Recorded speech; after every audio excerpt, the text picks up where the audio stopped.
Hey guys, welcome to Cameron's Film Corner, where we review the films that you guys submit to us.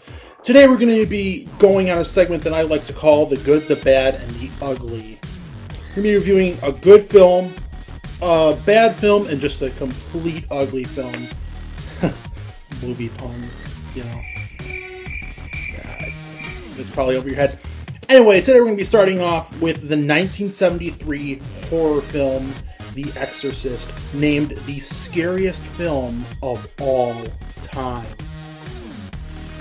Second film we're going to be doing is actually considered to be the worst film of all time, competing with Ed Wood's Plan 9 from Outer Space, Troll 2, no relation to Troll, and last but not least, the ugly film.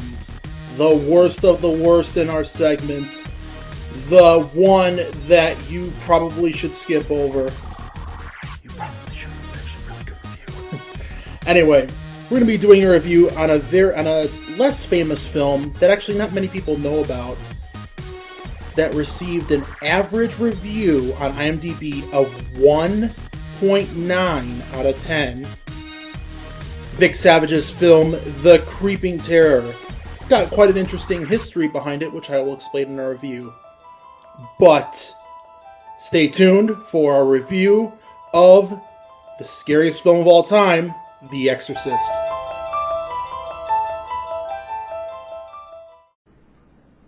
What an excellent day for an exorcism.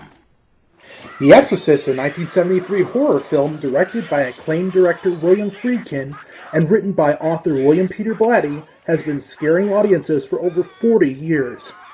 The film is based off of Blatty's 1971 novel in which a young girl gets possessed by a dangerous demon and two priests must find a way to rid the demon from the girl before it's too late. Upon the film's release, audiences were reportedly vomiting and leaving the theater partway through the movie due to the graphic and revolutionary use of imagery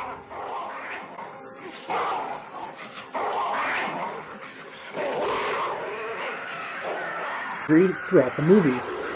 But what makes this film so great?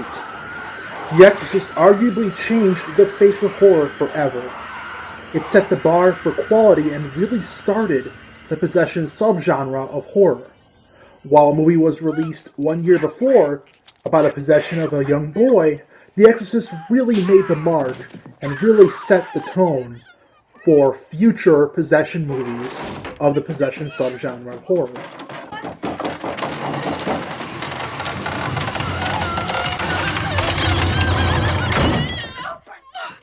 From its infamous head spin and masturbation scene to some of the most recognizable lines of all time, The Exorcist is sure to scare and please all horror fans.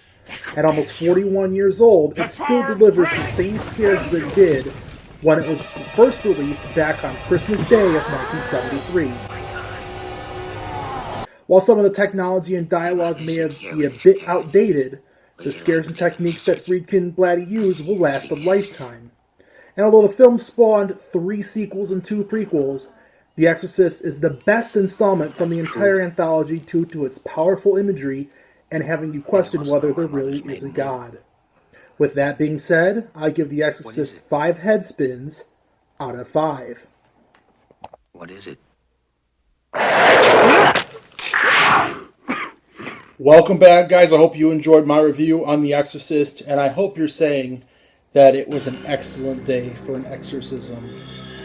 Next up, we have our review on Troll 2, named the worst film of all time on IMDb for quite some time, actually. It was the lowest rated film of all time on IMDb, and I believe it got bumped up a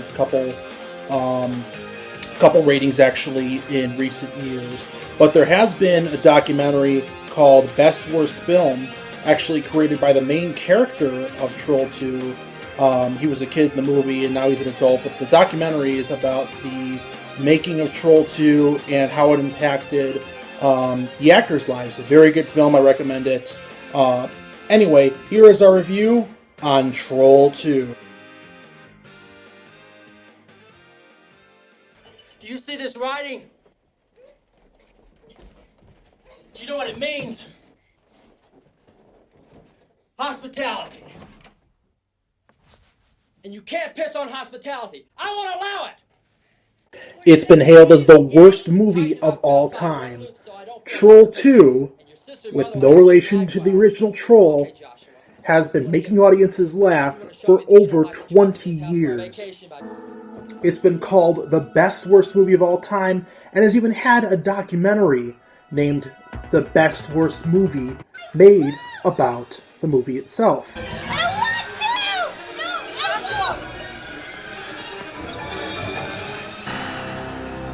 Stop! What are you doing to my son? I got a chance to speak to one of the actors, Darren Ewing, about his experience on the movie. And then they're going to eat me! Oh my God!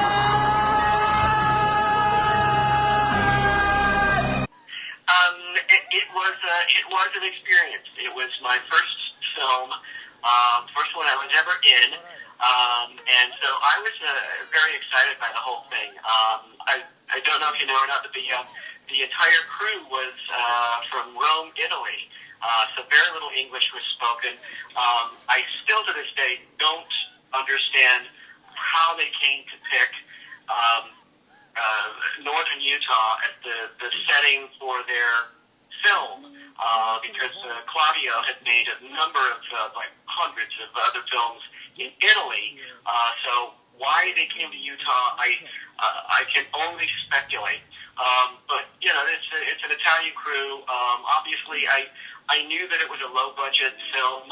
I knew that the script didn't make a whole lot of sense, but I was just so excited to finally be in a movie and to have a fairly significant role that I was just very like, yes, whatever you want me to do, I will do it. You know, I was just trying to, I was a very eager young actor at the time, trying to make some very close dialogue work.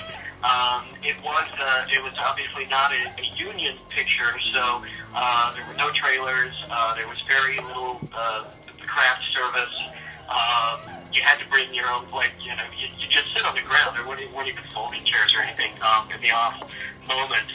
And they did a lot of things during the production that you just, even a non-union movie couldn't get away with now.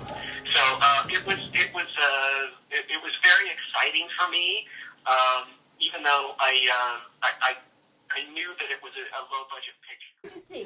Grandpa's death. Given Darren's performance and his experiences on Troll 2, this movie is one of the most memorably bad movies of all time. Stop it, please.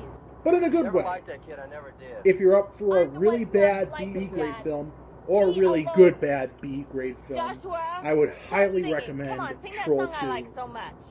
For that, I give it 4 Just sing. Nilbogs Row, row, out of 5. row your boat gently down a stream. Merry, merry, merry, merry, life is but... Hey guys, I hope that last review on Troll 2 didn't deter you from our third review, our bad review. Don't worry, it's actually good. On possibly one of the worst movies of all time, The Creeping Terror. Made in 1960 by an escaped convict named Vic Savage, who wanted to make a quick buck, this movie centers around a monstrosity that tries to destroy all humans on Earth, but in a very bizarre fashion. In fact, the monster itself, and I kid you not, is a bunch of sewn shag rugs and pipe cleaners as heads. In fact, it's a mix between a Chinese dragon and what I can only assume as a horrible, horrible failed science experiment. Anyway, guys, I hope you enjoy our next review on The Creeping Terror as much as I enjoyed this terrible film. Here's our review on The Creeping Terror.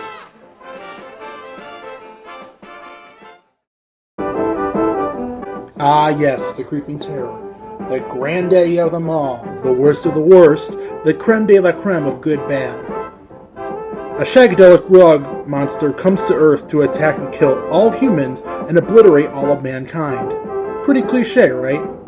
This no-budget film has to be one of my absolute best worst films of all time.